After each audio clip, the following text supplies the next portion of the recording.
Good afternoon, and thank you for coming this afternoon. The Bible, a book's full of surprises. What are we going to talk about?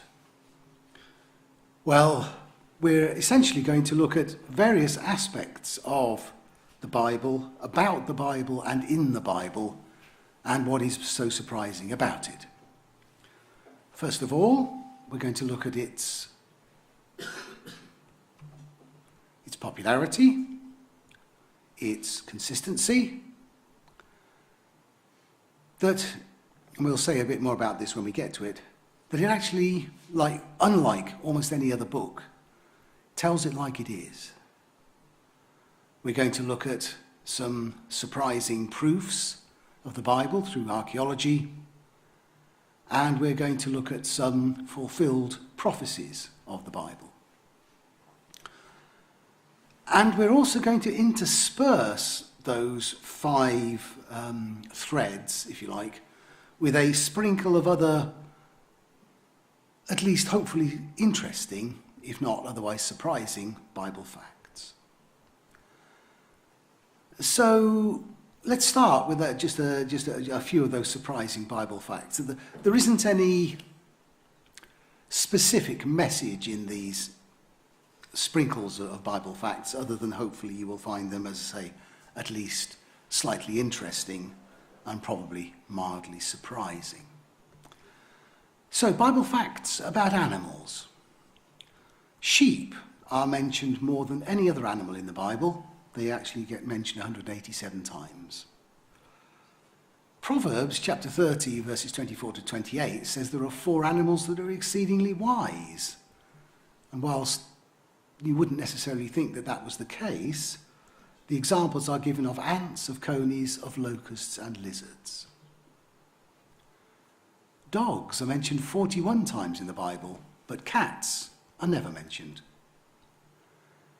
Elephants are never mentioned, but ivory, which of course comes from elephants' tusks, is mentioned 13 times. Horses are mentioned 156 times, and 33 different types of birds are mentioned. And just while we're on animals, lions. The Bible records lions killing people 4 times. But the Bible also mentions 3 people who kill lions. So that's 4-3 to the lions, I think. On to some actual surprising things about the Bible now. First of all, the popularity of the Bible. It may or may not be a surprise to you that the Bible has for many years and still is the worldwide bestseller, by far. The Bible has sold 5 billion copies worldwide to date. And just to show you by way of contrast, the next bestseller, possibly not a surprise, is the Quran, but that's only sold 800 million copies, 6 times fewer. The Bible is the most translated book in the world. To date, all or most parts of the Bible have been translated into, well, when I checked last week, 3,223 distinct languages and subdialects, and this work continues. So if you look on the internet next week, you may find that number has gone up. Again, by way of contrast, the next most translated book is actually Pinocchio, and that so far has been translated into 260 languages. That's 80% fewer languages than the Bible has been translated into. Even the United Nations Universal Declaration of Human Rights, which of course is a pamphlet, not a book, has only been translated into 462 languages. And another possibly surprising, possibly not surprising fact about the popularity of the Bible, it's the most shoplifted book in the world. Another one of those just quick, surprising Bible facts, this time about people. There was a lady named Noah, that's in addition to the man named Noah. Manasseh was the longest reigning king at 55 years. And in contrast, Zimri was the shortest reigning king, just 7 days. Lawyers are mentioned 8 times in the Bible, but only one, Zenas, is mentioned by name, and that's in Titus chapter 3 and verse 13. Jeremiah is the only man recorded that God would allow not to get married. Only 2 people are recorded as being embalmed. That's Jacob and Joseph. And the most used name in the Bible is Jonathan. There are 14 different Jonathans mentioned. Now on to our second, more serious strand. The Bible is remarkably surprising in terms of its consistency. The Bible was written over a period of probably at least 1,600 years by more than 40 different people. And the time of that writing spans from 1500 BC to about 100 AD. The occupations of these writers include kings, political leaders, army generals, prophets, priests, musicians, fishermen, a herdsman, a tax collector, a tent maker, and a doctor. Now, all of these writers claim to have been inspired by God to write down what they wrote. And the Bible itself claims to be consistent. Just a couple of short quotes. First, a quote from Malachi chapter 3 and verse 6. For I am the Lord, I do not change. From the Psalms, Psalm 33 and verse 11. The counsel of the Lord stands forever, the plan of his heart to all generations. And from Paul's letter to Titus chapter 1 and verse 2. In hope of eternal life, which God, who cannot lie, promised before time began. So, just to recap, the Bible was written over a long period of time, 1,600 years, by a whole range of different writers, but they all claim to be writing what God prompted them to write. And the Bible itself, God proclaims, is consistent right the way across time. Well, how does that stand up? Well, the easiest way and the best way of looking at that is to compare it with other ancient texts. If you look at something like Homer's Iliad, there are about 640 known ancient copies. And as far as we know, it was written by one author, Homer. And there is about, it's quite impressive, 95% consistency between those 640 known copies. But here's the comparison. The Greek New Testament, of which there are in excess of 6,000 copies, and of those 40 writers, 40 plus writers of the Bible, 9 or 10 of them were authors of the New Testament. Not 95% consistent, but 99.5% consistency between these huge range of copies. It's almost as if you would think that God was, guiding men and women through the ages to ensure that his word remained consistent, which of course he has. And then, of course, there's the issue of the consistency of the Bible message itself. Well, if we look at a quote from the first book of the Bible, the book of Genesis, we read this.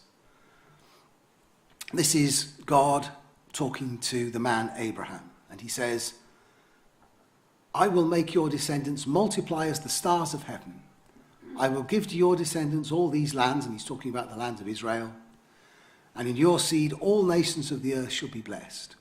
And that's right back, as I say, in the first book of the Bible, the book of Genesis.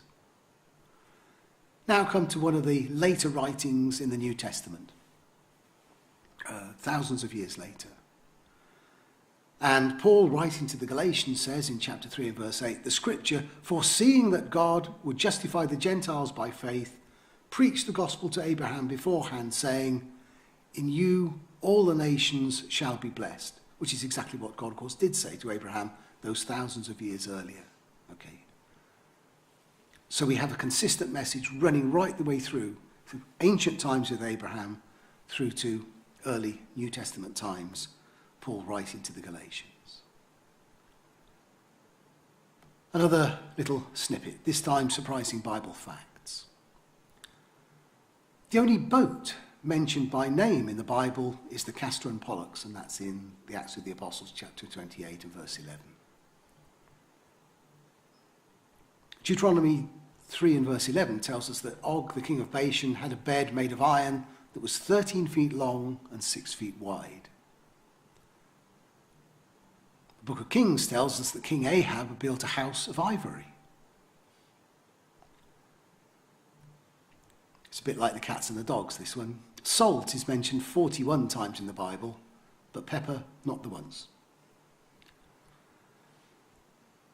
20 different precious stones are mentioned. 29 different musical instruments are mentioned. The shofar in Hebrew, or the curved ram's horn, which is translated trumpet 68 times and cornet 4 times in the King James Version of the Bible, is the most frequently mentioned musical instrument. 8 different fighting weapons are mentioned. The axe, the bow and arrow, the club, the dagger, the mace, the sling, the spear, and the sword. Cheese is referred to 3 times in the Bible. Back to one of our more serious strands then. The Bible tells it like it is. Famously, though it's probably not the first person that could be attributed to, but famously Winston Churchill said, history is written by the victors. And that's what we find, isn't it? That history, from a human point of view, tends to make the victors look good. In fact, most human writings tend to overlook man's and mankind's mistakes and play up those good things, those clever things that man has done. The Bible doesn't do that. The Bible criticizes its authors and those it writes about. For instance, the Bible says that the Jews are God's chosen people, but then goes on to condemn them many times for the way in which they act. And this is contrary to usual human nature, which, as I say, tends to play down human failings. Here are a few Bible quotes, again, by, God-inspired authors, just to make the point. Paul, writing to the church in Rome, says, "For the good that I will to do, I do not. But the evil that I will not to do, that I practice." The psalmist, David, says, "I am feeble and severely broken. I groan because of the turmoil of my heart." And the prophet Isaiah says, "Woe is me, for I am undone, because I am a man of unclean lips." Again, just to make the point, variations on the phrase, God was against Israel, God's chosen people, but God was against Israel because of their sins, comes more than 80 times. Okay. Normal human writings, as I say, gloss over, pass over those kind of things. The Bible tells it very much like it is. In the same sort of vein, variations on the phrase Israel's sin, written by usually people who are from, as it were, the people of Israel, comes more than 50 times. And the specific phrase, the anger of the Lord was kindled against Israel, was kindled against Judah, comes 15 times. So the Bible isn't like usual human writing. It is God-inspired, and it tells it the way it is. Some surprising numbers, again, just for a bit of fun. The word faith is used 245 times in the New Testament, but only 2 times in the Old Testament. David is mentioned 1,139 times in the Bible, second only to Jesus. Sarah is the most mentioned woman at 59 times, and Rachel, Sarah's granddaughter, is the second most frequently mentioned at 47 times. Isaiah, in the Greek, often translated Isaias, is quoted by name 21 times in the New Testament, the most Old Testament writer quoted, other than David. There are 613 articles in the Law of Moses. Only 3 people in the Bible have names beginning with an F: Felix, Fortunus, and Festus. Jesus calls himself the Son of Man 79 times in the Gospels. And the Psalms mention the heart 122 times. Angels are mentioned in 34 of the 66 books of the Bible. Now back to one of our more serious strands. Surprising archaeological truth about the Bible. The Bible often refers to Assyria and its capital Nineveh. But from ancient times up until really comparatively recently, no evidence could be found for it. To the extent that many people, even Bible scholars, didn't actually believe that Assyria and the city of Nineveh were real places, because nobody knew where they were and they couldn't find it. Okay? And basically they were disbelieving the Bible. But then, in 1842, the remains of Nineveh were found, most notably through the excavations of a man called Austin Henry Layard, a British archaeologist. And the remains of Nineveh have become one of the most sensational archaeological revelations of modern times. It's a similar story with Babylon. Until 1898, scholars doubted whether Babylon ever existed, because not only could they not find Babylon, but the only record of it could be found in the Bible. And then, in 1898, Babylon was discovered and excavated. And we know today that Babylon was one of the first cities in the world. From writings found in Babylon itself, it was founded by Nimrod, who is in the Bible named as the great-grandson of Noah. And archaeologists have found his name on many inscriptions and tablets. And indeed, they found elsewhere a massive head of Nimrod excavated near Kala on the Tigris River. And coming up to somewhat more recent times, many of you, I'm sure, will have heard of the Dead Sea Scrolls. And basically, a young shepherd first discovered the Dead Sea Scrolls in 1947 near the site of Qumran, which is now in Israel on the West Bank. And over the next decade, from 1947, scientists discovered more than 900 manuscripts located in 11 caves high up in Qumran. And they include works from the Hebrew Bible, including Genesis, Exodus, Isaiah, Kings, and Deuteronomy. And the texts date from between roughly 200 BC right up until AD 70, and surprise, surprise, those texts are, again, surprisingly, really very accurate compared with the texts that we have today. And coming even more up to date, in 1979, 2 silver mini scrolls were discovered at Christadelphian, an archaeological site near Jerusalem, and those probably go back to something like 2,600 years ago. These mini scrolls are written in Hebrew. They contain the oldest Bible passage that survives to the present day, and it's part of a priestly blessing found in Numbers chapter 6, in fact. And these scrolls, these amulets, say that Yahweh, the God of Israel, is stronger than evil and a rebuker of evil.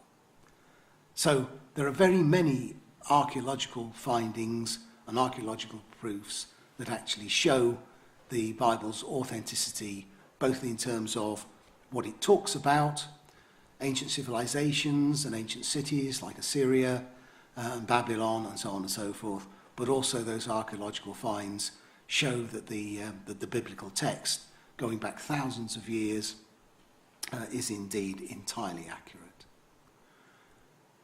Another one of our, if you like, fun sections. Surprising Bible facts, words. The longest word in the Bible is Maher-shalal-Hashbaz, which is the name of a person, and that comes in Isaiah chapter 8, verses 1 and 3. And the longest word that, and I think this is a lovely one, this one, the longest word that is not a name is loving kindnesses, and that's in Psalm 17 and verse 7. There are 12 books of the Bible that start with the letter J. Ezra chapter 7 and verse 21 contains every letter of the alphabet except J. Acts, the longest book in the New Testament, never uses the word love. Acts and 2 Peter are the only 2 New Testament books that don't. There are no words beginning with the letter X in the King James Version of the Bible. The Apostle Paul uses the word grace within the first 5 verses of every single book and epistle that he wrote. All the books of the New Testament contain the word Amen, except Acts, James, and John's 3rd letter, John's 3rd epistle. And the word faith is used in every book of the New Testament except the Gospel record through John and John's 2nd and 3rd letters.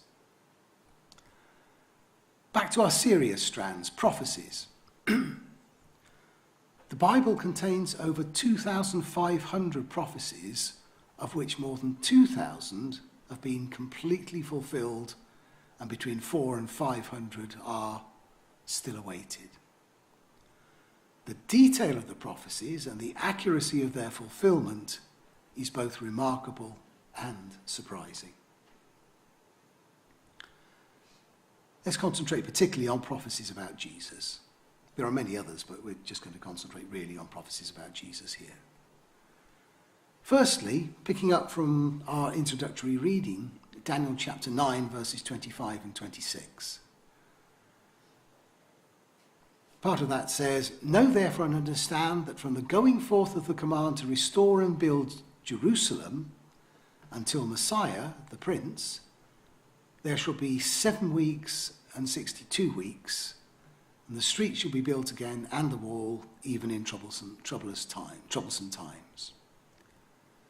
And then later on it says, "And after the 62 weeks, Messiah shall be cut off, but not for himself, and the people of the Prince who is to come shall destroy the city and the sanctuary. The end of it shall be like a flood." Well, 7 weeks and the 62 weeks, taking a day for a year, is 483 years. The decree regarding the restoration of Jerusalem, which is what the prophecy had originally been talking about, was issued by Persia's king Artaxerxes to the Hebrew priest Ezra in 458 BC. 483 years later, Jesus began his preaching ministry. Jesus was then cut off. He was crucified. And in AD 70, the temple, the sanctuary that was talked about in the prophecy, and the city of Jerusalem was destroyed. The People's Republic of the Romans rushed in like a flood to destroy it. That's what the secular Roman records actually say.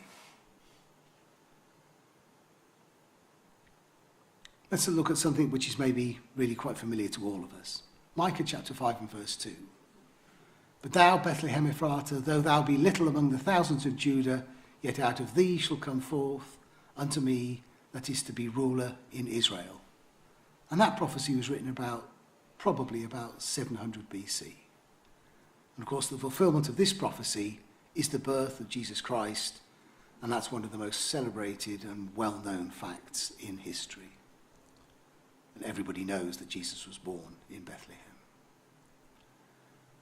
Here's another prophecy about Jesus.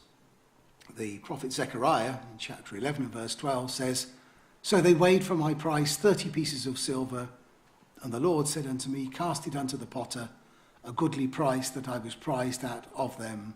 And I took the 30 pieces of silver and cast them to the potter. Now, Bible writers and indeed secular historians both record that 30 pieces of silver was the sum paid to Judas Iscariot for betraying Jesus. And they indicate that the money went to purchase a potter's field. So we read in the Gospel record through Matthew, chapter 27 and verse 9, and they, that's the Jewish rulers, took the 30 pieces of silver, which had been paid to Judas, the value of him, Jesus, who was priced, whom they of the children of Israel priced, and gave them for the potter's field. In other words, bought a potter's field. Take a different prophecy, this time from Psalm 22. The congregation of the wicked has enclosed me. They pierced my hands and my feet. I can count all my bones. They look and stare at me. They divide my garments among them, and for my clothing they cast lots. These are the words of David, written by inspiration, and that would be about 400 BC. And the prophet Zechariah, writing around 200 BC, also said, They shall look upon me whom they have pierced. Well, again, historians and New Testament writers confirm the fulfillment. Jesus of Nazareth died, pierced on a Roman cross, and his extraordinarily quick death eliminated the need for the usual breaking of bones so that he could count all of his bones. And here we have the fulfillment recorded in the Gospel record through Matthew chapter 27 and verse 35. Then they crucified him and divided his garments, casting lots that it might be fulfilled, which was spoken by the prophet. They divided my garments among them, and for my clothing they cast lots. And sitting down, they kept watch over him there. Another little aside, some miscellaneous Bible facts this time. Word for word, Luke wrote more of the New Testament than Paul, just because the Gospel record through Luke and the book of Acts are quite long books. There are 8 people in the Bible with 2-letter names. Og, On, So, and 4 men called Uz. There are 7 cities with 2-letter names. Ai, well actually 2 cities called Ai. Ar, No, On, and Uz. There's also an altar called Ed, and a man whose name was Hen. Every book of the New Testament uses the word grace except Matthew, Mark, and John's first and third letters. And the phrase "it is written," referring of course to the Old Testament scriptures, occurs 63 times in the New Testament. So, we are nearly done. Thank you for listening. Goodbye. or nearly. Maybe one last slightly surprising fact. The word goodbye is actually a contraction of the phrase, God be with you. The Bible is both surprising and amazing, and I would urge you to read it. Thank you for listening.